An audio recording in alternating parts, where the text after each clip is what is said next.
ഇറാനിലെ സൈന്യത്തെയും ഇപ്പോഴുള്ള ഭരണ നേതൃത്വത്തെയും പൂർണ്ണമായും തകർത്തതിനു ശേഷമായിരിക്കും യുദ്ധത്തിന് അവസാനമെന്ന് ഡൊണാൾഡ് ട്രംപ്. കീഴടങ്ങാൻ പോലും ആളില്ലാത്ത വിധത്തിലായിരിക്കും ഇനിയുള്ള സൈനിക നടപടി. ഇറാനിൽ കരയുദ്ധം തുടങ്ങാനുള്ള സാധ്യതയുണ്ടെന്നും ട്രംപ് സൂചന നൽകി. അങ്ങനെയെങ്കിൽ യുദ്ധം ഇനിയും തുടരാനാണ് സാധ്യത. ഇത് രാജ്യാന്തര തലത്തിൽ വിപണികളെ സാരമായി ബാധിക്കും. അതേസമയം അവർ ഞങ്ങളുടെ സഹോദരന്മാരാണ്, അയൽ രാജ്യങ്ങളെ ആക്രമിക്കാൻ ഞങ്ങൾ ഉദ്ദേശിക്കുന്നില്ല എന്നായിരുന്നു ഇറാൻ പ്രസിഡന്റ് മസൂദ് പെസഷ്കിയാൻ പറഞ്ഞിരുന്നത്.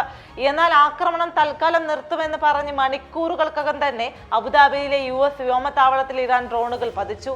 പ്രതിരോധ സംവിധാനം മറികടന്ന് ഇസ്രായേലിലെ നഗരങ്ങളിലും ഇറാൻ മിസൈലുകൾ സ്ഫോടനങ്ങൾ ഉണ്ടാക്കി.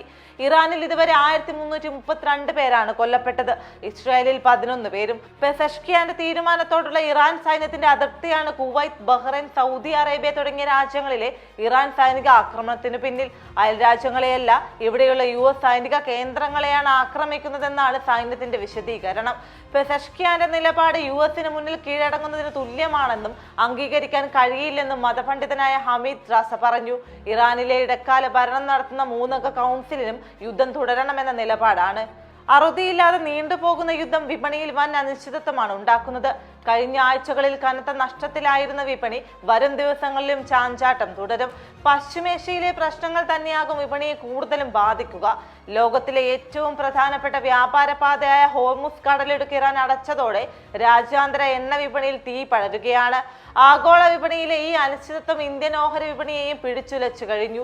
കഴിഞ്ഞ വെള്ളിയാഴ്ച മാത്രം സെൻസെക്സ് 1.37%, നിഫ്റ്റി 1.27%മാണ് ഇടിഞ്ഞത്. ബാങ്കിംഗ്, ഓട്ടോ സെക്ടറുകളിൽ വൻ വിൽപ്പന സമ്മർദ്ദമാണ് അനുഭവപ്പെടുന്നത്. വിദേശ നിക്ഷേപകർ കൂട്ടത്തോടെ വിപണിയിൽ നിന്ന് പിന്മാറുന്നത് ഇന്ത്യക്ക് വലിയ ഭീഷണിയാണ്. എണ്ണവില കൂടുമ്പോൾ ചരക്കു നീക്കത്തിന്റെ ചെലവ് കൂടും. അത് നിത്യോപയോഗ സാധനങ്ങളുടെ വിലക്കയറ്റത്തിലേക്കും പണപ്പെരുപ്പത്തിലേക്കും നയിക്കും.